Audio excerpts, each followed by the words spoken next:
कहा जाए, ध्यान के बाद तो बोलने की इच्छा नहीं होती है।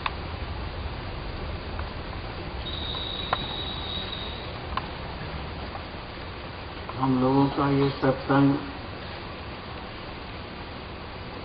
जो ध्यान की क्रिया हम लोगों ने की,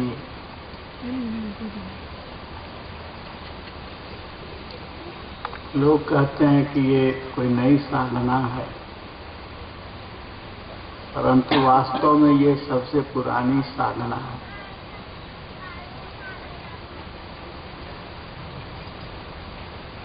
हमारे यहाँ की साधना, हमारे यहाँ का कोई विशेष ये साधना नहीं है।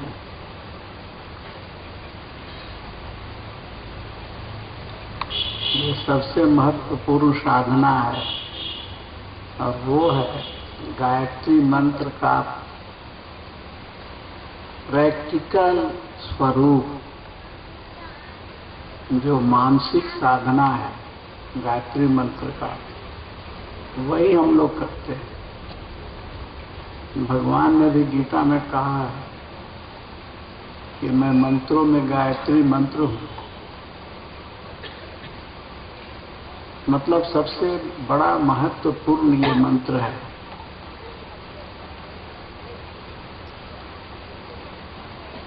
लेकिन इस मंत्र को केवल हम लोग मुख से ही हल्ला मचाते रहते हैं, कहते रहते हैं, जाप करते हैं। बहुत अधिक दिन जाप करने पर हो सकता है हम कंठ से भी इसका जाप करते हैं, लेकिन मन से जाप हम नहीं करते। मंत्र का मतलब है कि जो मन के मंत्रों को नियंत्रण करके किया जाए। मन के जो तंत्र हैं उनको जब हम नियंत्रण करके करें, अर्थात जब ध्यान पूर्वक करेंगे, तभी वो मंत्र का सच्चा प्रभाव पड़ेगा।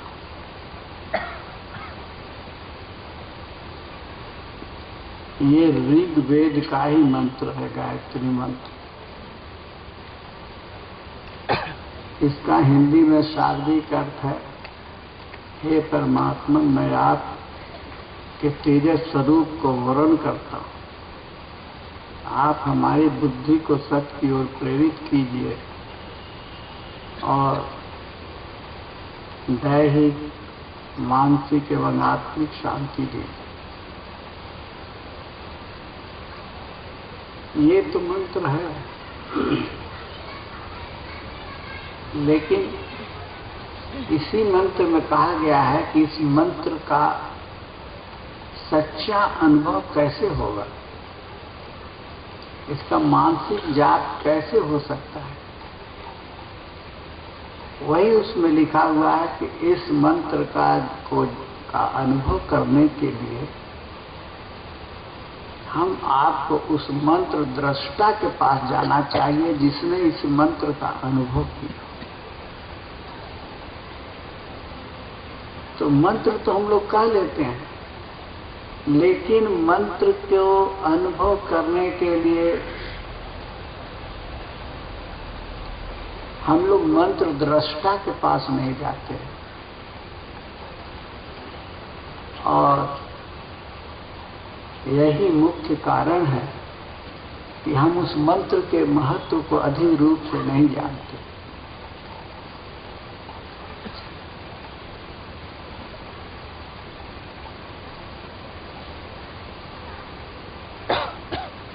ये मंत्र तो वैदिक काल का है। तो मंत्र दृष्टा अर्थात जिसने मंत्र को अनुभव कर लिया, उसको सद्गुरु कहा जाता है।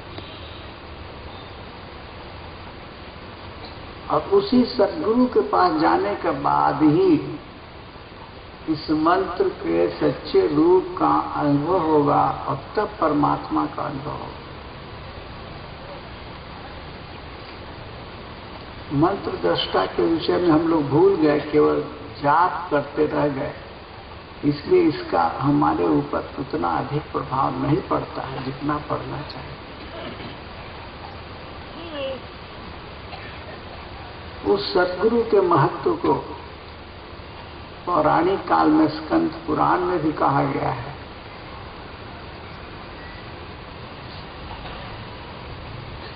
गुरु ब्रह्मा गुरु विष्णु गुरु देवो महेश्वर गुरु साक्षात पर ब्रह्म तस्मै श्री गुरुवे नमः। गुरु ही माता के रूप में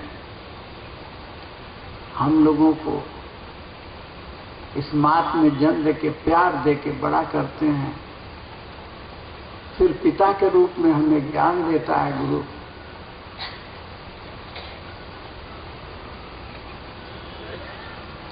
और महेश्वर के रूप में हमारे मन और अंग की सफाई करता है। तब हमें ये पता चलता है गुरु साक्षात परब्रह्म है, और तब उस समय परमात्मा का सच्चा अनुभव होता है कि परमात्मा है क्या।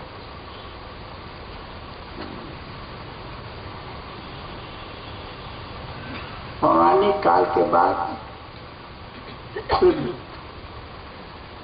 कृष्ण का जो युग आया, भगवान कृष्ण ने भी यही कहा अपने प्रिय शिष्य अर्जुन को, हे अर्जुन,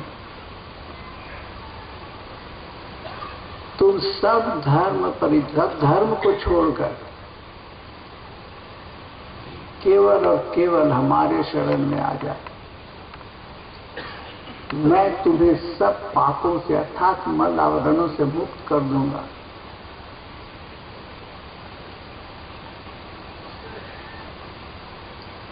अब सब धर्म को छोड़कर, मतलब क्या हुआ? सब धर्म छोड़कर, सब धर्म को छोड़ने का मतलब है कि जितने भी पंथ हैं, जितने भी तुमने सद्कर्म किया है, उस सद्कर्म का भी त्याग करके हमारे पास आए। अब सद्कर्म का त्याग करने का क्या मतलब? सर्वधर्म, सब तरह के धर्म को, सद्कर्म में भी मनुष्य को अपना एक छोटा सा अहंकार हो जाता है कि मैंने ऐसा किया, मैंने वो किया, मैंने मंदिर बनवाया, मैंने हजारों को मदद की। तो ये जो कर्म का एक सूक्ष्म अहंकार जो रहता है, उसको भी त्यागो। जो तुम सत्कर्म कर रहे हो उसकी भी इच्छाओं को तुम छोड़ दो, और तब हमारे शरण में आओ। तो तुमको वास्तविक ये ज्ञान परमेश्वर का, परमात्मा का पता चलेगा। ये जो कुछ पसारा है सब उसी का पसारा है, जो कुछ कर रहा है वो सब अच्छा ही कर रहा है।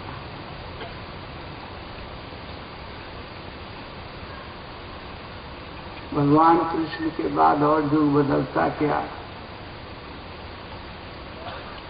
कबीर साहब ने भी यही कहा।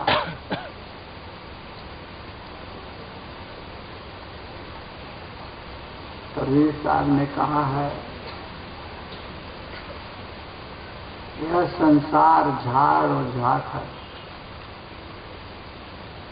आग लगे जल जाना है। यह संसार कागज की पुड़िया, बूंद पड़े भूल जाना है। कहत कबीर सुनो भाई साधो, सतगुरु नाम ठिकाना। यह संसार कागज की पुड़िया, अर्थात जितनी भी पुस्तकों की ज्ञान है, वो ज्ञान कब समाप्त होता है? ज्ञान का उद्देश्य क्या है? बूंद पड़े भूल जाना है। इसका मतलब ये नहीं कि पानी पड़ करके वो ग्रंथ खत्म हो जाएंगे। बूंद का मतलब है प्रेम की आंसू। पुस्तकों से हमें भक्ति मिल सकती है, उस भक्ति का अंतिम श्लोक, अंतिम अवस्था है कि हमारे आंखों से अपने प्रभु के प्रति प्रेम हो जाए। तो फिर ये पुस्तक की कोई जरूरत नहीं। फिर उन्होंने कहा, यह संसार झाड़ और झांक है, आग लगे जली जाना है। ये संसार में जितने भी विचार हैं, वही सुख और दुख के कारण है। ये विचार आग लगने से खत्म हो जाएगी। मतलब क्या? मतलब ये है कि जब वो सद्गुरु का प्रकाश वो अपने अंदर आता है तो वही प्रकाश में, उसी में ये विचार शून्यता आ जाती है और ये झाड़ झाकर खत्म हो जाती है। अंत में उन्होंने कहा कि ये सब कहाँ मिलेगा? तो उन्होंने कहा कि सतगुरु नाम ठिकाना है। नाम का यहाँ अर्थ समझना बहुत विशेष है। नाम का मतलब कि गुरु का नाम नहीं, सतगुरु नाम ठिकाना है। नाम कहा जाता है परमेश्वर को, परमात्मा को। परमात्मा का नाम है, रूप नहीं है। इसीलिए परमात्मा को कहा गया है नाम। तो इस परमात्मा को प्राप्त करने के लिए सतगुरु के पास जाना है। सतगुरु के पास इस नाम का, परमात्मा का ठिकाना वहां है। तुलसीदास जी ने भी यही कहा, गुरु बिनि भव निधि तरह न कोई, जो बिरंची शंकर तम। यही नहीं, गुरु महाराज ने भी इसी, संत तुलसीदास जी ने भी इसी साधना को का प्रतिपादन किया है। यहाँ पर उन्होंने कहा है, गुरु की महिमा वर्णन की है प्रारंभ में। कहते हैं गुरु की महिमा,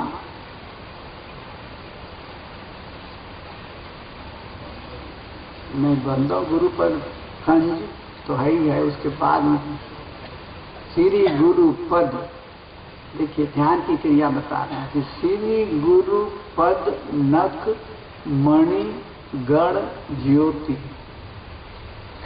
सुमिरत दिव्य दृष्टि यह होती।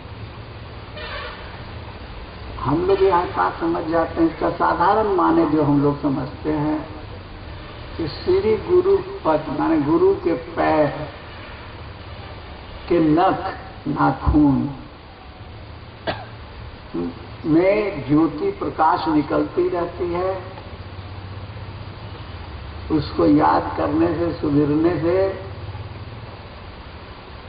सुमिरत दिव्य दृष्टि भी हो, उसको स्मरण करने से दिव्य दृष्टि होती है। ये साधारण अर्थ है, गुरु के प्रति प्रेम के विषय में है, लेकिन अध्यात्म में इसका अर्थ दूसरा है। क्योंकि तुलसीदास जी केवल भक्ति ही नहीं थे, महान संत भी थे, जो अध्यात्म के ज्ञाता भी थे। उन्होंने कहा श्री गुरु पद, पद कहा जाता है पदवी को, तो पोस्ट, और श्री माने ऐश्वर्य युक्त। जो गुरु ऐश्वर्य युक्त पदवी को प्राप्त किया है, उस क्वालिफिकेशन को प्राप्त किया है। हम तो जो गुरु देखते हैं सबको प्रणाम करते हैं, लेकिन वैसा गुरु जो श्री युक्त पद को प्राप्त किया। पद, नख, नख माने पैर का नाखून नहीं, नख कहा गया है एक प्रकार की सुगंधित औषधि होती है। औषधि है, उसमें सुगंध भी है। तो गुरु पद प्राप्त आदमी के हृदय से, शरीर से सब समय वो औषधि जो सुगंध देने वाली है। सुगंध में क्या होता है? हमें शांति और आनंद मिलता है, हमें शांति और आनंद मिलता है। तो श्री गुरु पद नख माने वो औषधि जो हर समय निकल रही है, शांति और आनंद दे रही है, वो औषधि कैसी है? मणि गण ज्योति। मणि गण मान बहुत से मणियों का ज्योति मान प्रकाश। मणि का ज्योति क्यों कहा गया?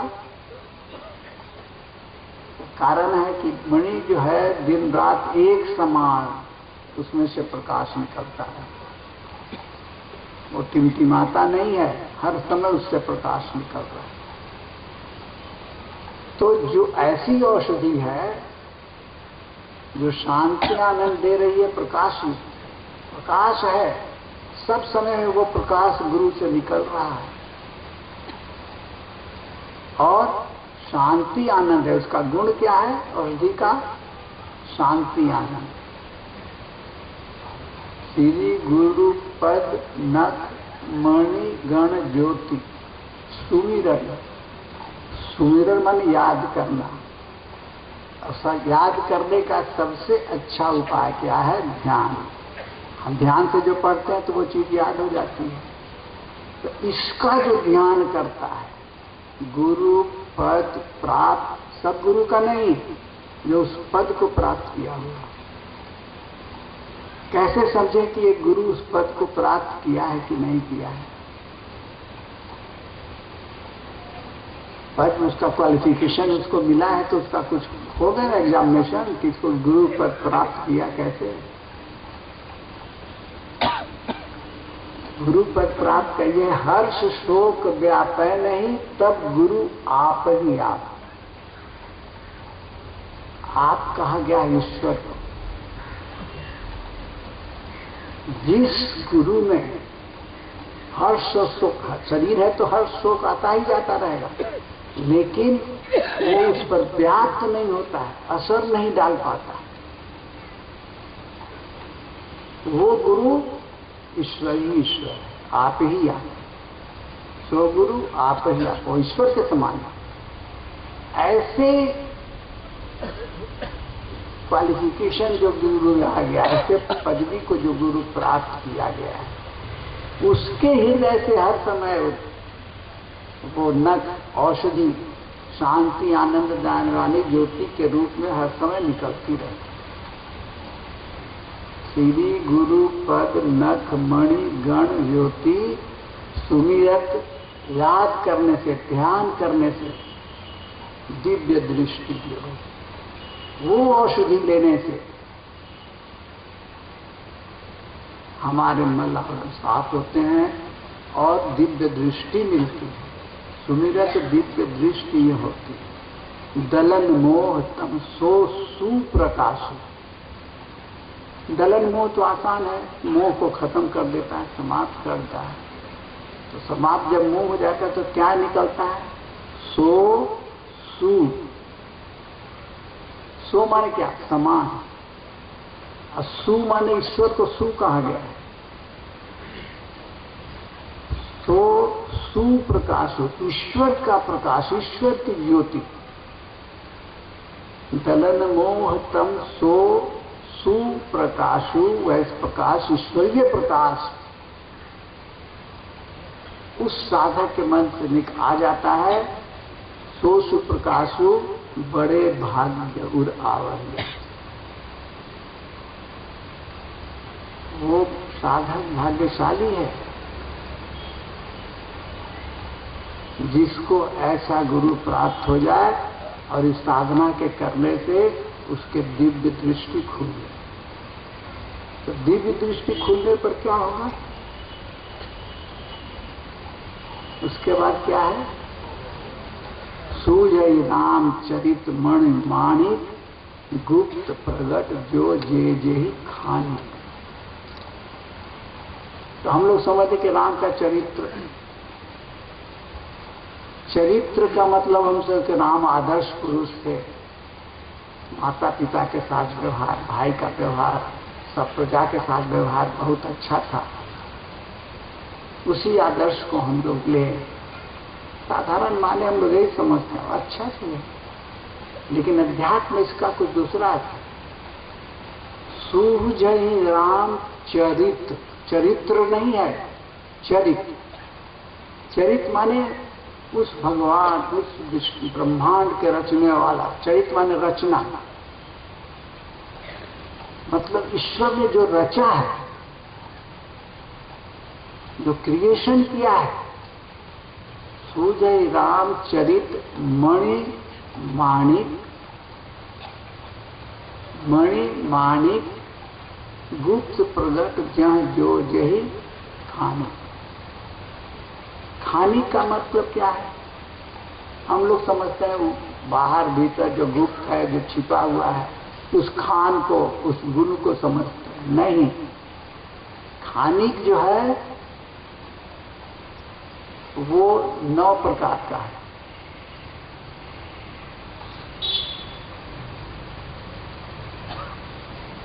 पांच गुप्त प्रगट जो है वो 5 क्या क्या है? क्षिति जल पावक गगन समया। ये 5 उपाय है, ये प्रगट रूप से है। और जो अप्रगट है वो क्या है? मन, चित्त, बुद्धि और अहंकार। इसको खानिक कहा गया। ये 9 गुण है इस पूरे ब्रह्मांड के, जो भगवान ने रचा है उसके अंदर ये 9 गुण है। ये 9 गुण जो है तो उसको क्या होता है? सूझने लगता है सब चीज। मन का कंट्रोल, बुद्धि का कंट्रोल, चेतना का कंट्रोल, अहम पर कंट्रोल। कब होगा? जब गुरु के इस चीज को ध्यान में ला करके उसके दिव्य दृष्टि खुलेंगे, तब ये नजर आने लगेगा।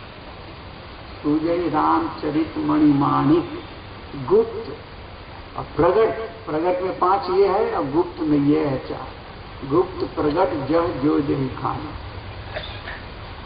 उसके बाद कहते हैं जथा सुवंजन अंजद्र। जथा माने हम लोग क्या समझते हैं? जैसा। तो जैसा सुवंजन एक साधक सिद्ध सुजान। साधक सिद्ध और सुजान सब एक ही तरह का व्यंजन लगाएगा। जथा का अर्थ क्या होता है? दूसरा अर्थ है इसका। जथा माने जितना, जितना साधक इसको करेगा, उसके सिद्ध अवस्था में सिद्ध पुरुष जो करेगा, सबका अलग अलग स्टेज है। साधक भी इसी अंजन को लगाएगा, वही गुरु की शक्ति को साधक ले रहा है, उसी प्रकाश को साधक ले रहा है, उसी प्रकाश को लेते लेते एक सिद्धावस्था में आ गया, वो भी उसी चीज को ले रहा है। और जो ज्ञानी हो गया वो भी उसी औषधि को ले रहा है। लेकिन जथा माने जितना, जितना उसकी शक्ति है, जितनी उसकी शक्ति है उतना ही वो उस गुरु की शक्ति को, उस परमात्मा शक्ति को अपने में धारण करता है। जथा सुवंजन अंज दृढ़ साधक सिद्ध सुजान। तीनों का 3 स्टेज है। एक साधक है, एक सिद्ध है और एक सुजान, पूर्ण हो गया। तो वो क्या करता है? यथा सुवंजन अंज दृढ़ साधक सिद्ध सुजान कौतुक। साधारण रूप से कौतुक देखें शैल बल भूतल भूरी निधान। यहाँ हम लोग क्या समझते हैं? तो साधारण रूप से शैल माने पहाड़, शैल वन, शैल वन भूतल जमीन, भूरी जमीन के अंदर, भूतल भूरी निधान। तो हम लोग समझ सकते वो सब कुछ देखने लगता है। इसका ये अर्थ नहीं है। एक वर्ड इसके अंदर है निधान। निधान किसको कहा गया है? निधान का क्या अर्थ होता है? आधार, आश्रित। ये जितने पहाड़ नदी, ये पूरा विश्व जिसके आश्रित है, जिसके आधार पर है, उसको वो देखने लगता है कौतुक से। माने उस परमात्म शक्ति को कौतुक रूप, साधारण रूप से देखता है कि अरे तो सब उन्हीं का पसारा है, सब वही कर रहे हैं। वही जाके साधक सिद्ध बन जाता है और तभी वो कहता है कि हम उसी पे राजी हैं जिसमें तेरी रिजा है। हे परमात्मा, जो तुम कर रहा है हम उसी में खुश हैं। और यही अंतिम पद भी है, यही अंतिम अवस्था है। अब उसको सुख दुख नहीं व्यापेगा, क्योंकि वो समझ रहा है कि परमात्मा की ओर से सब हो रहा है। और परमात्मा कभी किसी के लिए गलत नहीं करता है, ये भी समझ लीजिए। क्यों गलत करते? हाँ, हमें गलत लगता है, हमारे मन के मुताबिक नहीं होता है, इसी वजह से हम उसको गलत समझते हैं। लेकिन वह हमारे संस्कारों को दर्ज करने के लिए ही कष्ट कभी जो देता है, वो अच्छाई के लिए देता है, जिसमें हमारे संस्कार समाप्त हो रहे हैं। तो ये तो तुलसीदास जी ने गुरु की महिमा बताई। अब तुलसीदास जी भी यही साधना करते थे। ये शायद हम लोगों को मालूम नहीं है, या हम लोग जानते हुए भी उस पर उतना ध्यान नहीं दिया। उन्होंने कहा कि मैं भी यही साधना करता था, क्योंकि इसकी साधना के बिना कोई आगे बढ़ ही नहीं सकता। उन्होंने कहा ना कि जो गुरु मिले विनंच संग, उसके समान होने पर गुरु के बिना नहीं हो सकता। लेकिन वो ये साधना करते थे कि नहीं करते थे, इसका भी उन्होंने कहा। उन्होंने कहा है कि श्री गुरु चरण, चरण कहा जाता है किसको मालूम है? हम लोग चरण वाले पैर समझ रहे हैं, चरण कहा जाता है प्रकाश। ये भी उनका एक अर्थ है। चरण प्रकाश को, चरण डिवीजन को भी कहा जाता है, प्रथम चरण, द्वितीय चरण, तृतीय चरण, और चरण प्रकाश को भी कहा जाता है। उन्होंने कहा है कि श्री गुरु चरण, मान श्री युक्त जो गुरु है उसके प्रकाश को, श्री गुरु चरण सरोज रज। उस प्रकाश से क्या होता है? सरोज, कमल खिलता है, कमल का पराग उससे निकलता है, सुगंध निकलता है, जो शांति आनंद देने वाली होती है।